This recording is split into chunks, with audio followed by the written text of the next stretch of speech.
Bismillahirrahmanirrahim. Assalamualaikum warahmatullahi wabarakatuh. Bapak, Ibu, para pendidik, saya akan presentasikan program pendidikan unggul yang kita amati dalam rangka kita menuju Indonesia Emas.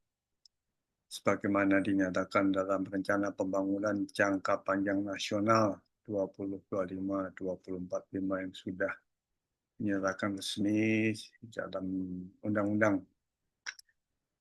Pertanyaan kita sebagai para pendidik, bagaimana kita menyikapi RPJPN ini untuk generasi penerus kita nantinya.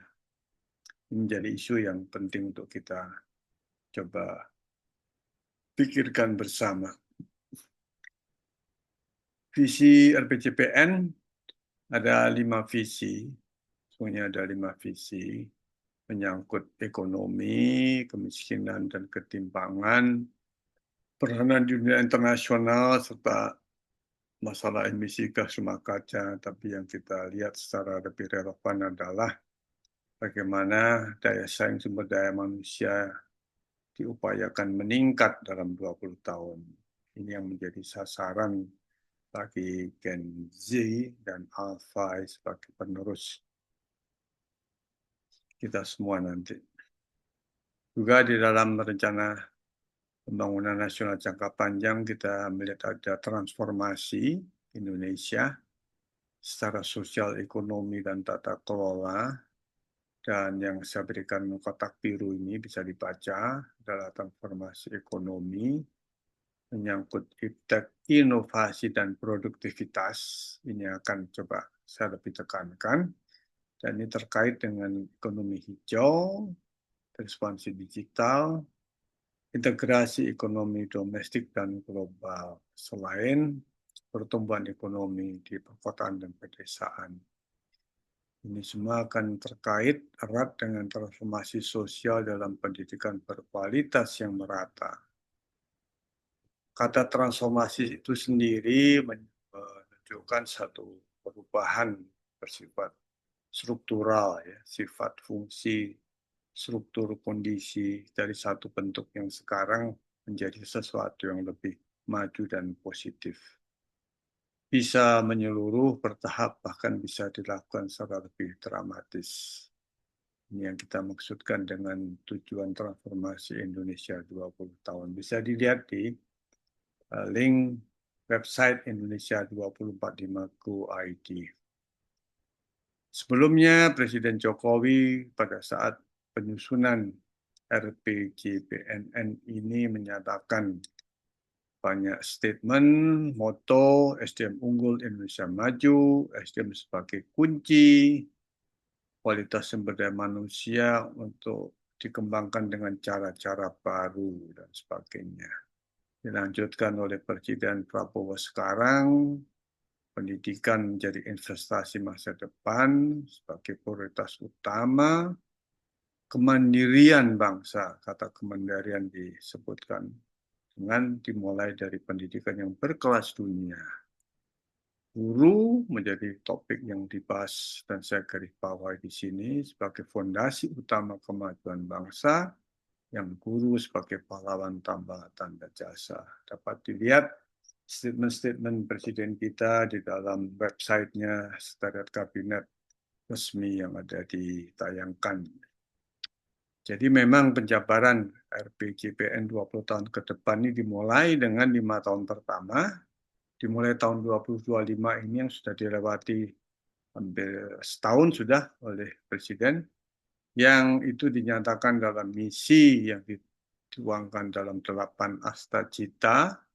Ada 8, Bapak Ibu sekarang bisa lihat dari beberapa web resmi, namun yang ingin saya garis bawahi adalah asta cita nomor 4, ya, yang terkait dengan pendidikan, yaitu memperkuat pembangunan sumber daya manusia Indonesia, mencakup pendidikan sains, teknologi, kesehatan, kesetaraan gender, peranan perempuan, pemuda, dan penyandang disabilitas.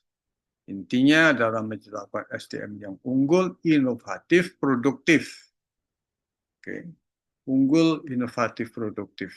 Akan menjadi kunci sukses terkait dengan asta-cita lainnya, khususnya terkait dengan asta-cita nomor 3, 5, dan 6 yang terkait dengan meningkatkan lapangan kerja, mengembangkan industri kreatif, mengembangkan agromaritim, industri sentral produksi melalui peran aktif koperasi, juga melanjutkan hilirisasi, ya, juga mengembangkan industri yang berbasis dalam negeri, sumber daya alam, baik di dalam negeri dan di ekspor tentunya.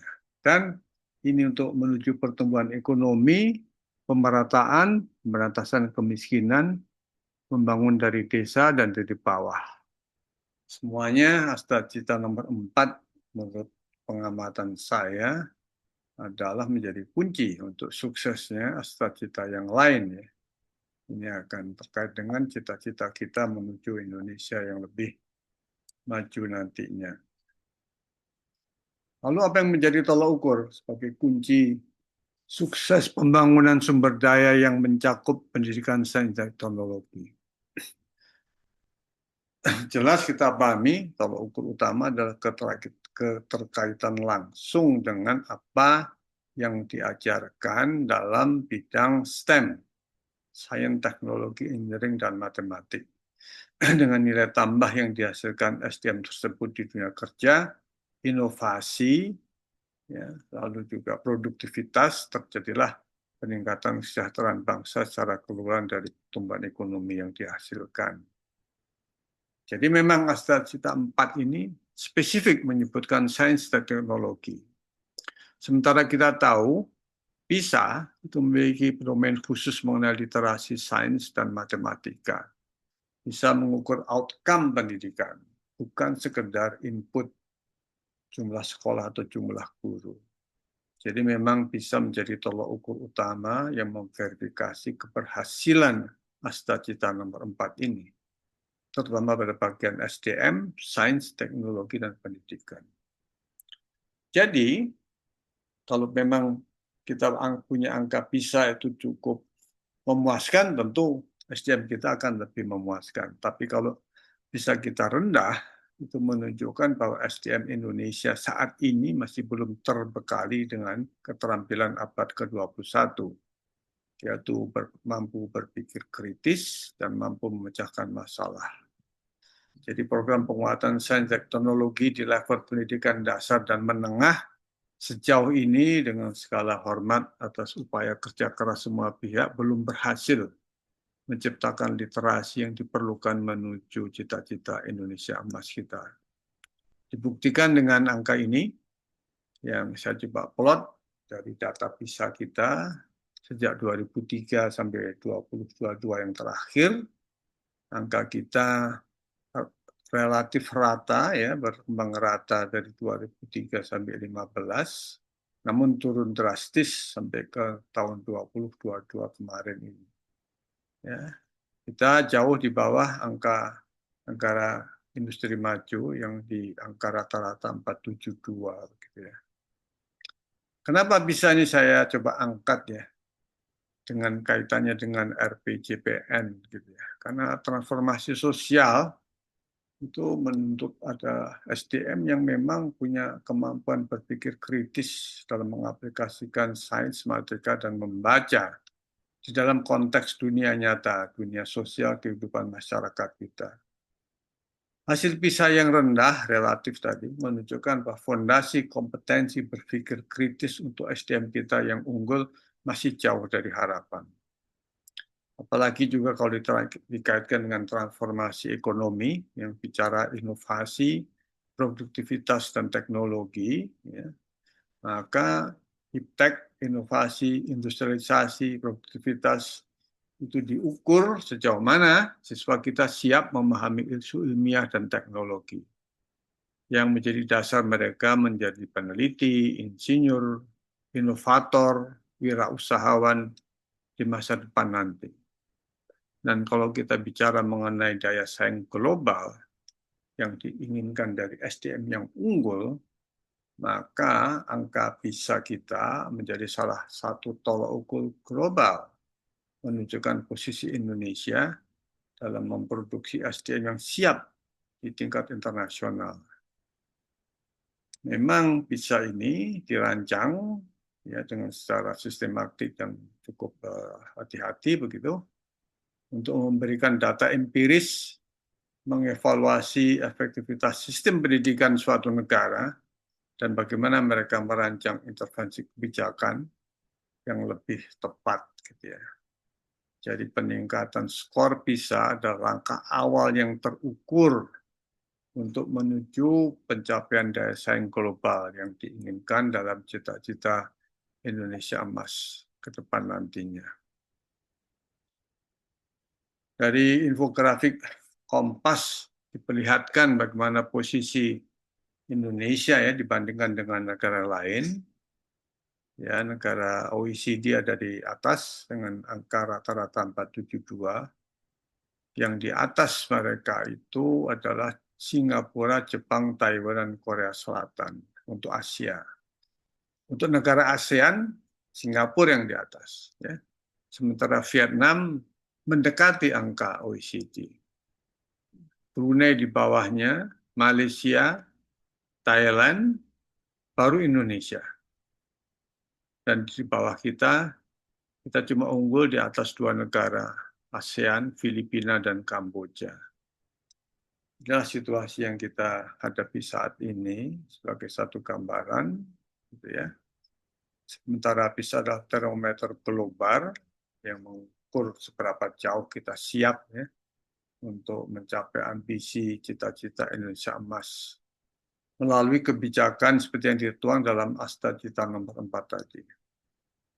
Kegagalan menaikkan skor PISA secara signifikan akan menjadi indikator apakah kita ini memang mampu untuk bergerak maju, gitu ya, atau ini menjadi hambatan dalam mencapai tujuan cita-cita Indonesia Emas tadi. Hikmahnya, memang Indonesia Emas bercita-cita ya membentuk generasi baru yang memberi kecerdasan literasi. Tentu secara teknikal ya diukur melalui skor PISA maupun secara sosial ya. Kecerdasan literasi ini memberikan kemampuan untuk memahami konteks secara lebih mendalam dan menerapkannya secara adaptif, mengikuti situasi dan kondisi masyarakat, terutama dengan menyangkut etika, nilai-nilai moralitas, dan akhlak budi pekerti bangsa Indonesia. Jadi kemajuan teknologi dan ekonomi bukan sebagai tujuan akhir, tapi ini menjadi sarana untuk mewujudkan kemajuan bangsa kita, mewujudkan keadilan sosial, menuntaskan kemiskinan, dan tentu membangun kehidupan kemanusiaan yang adil dan beradab.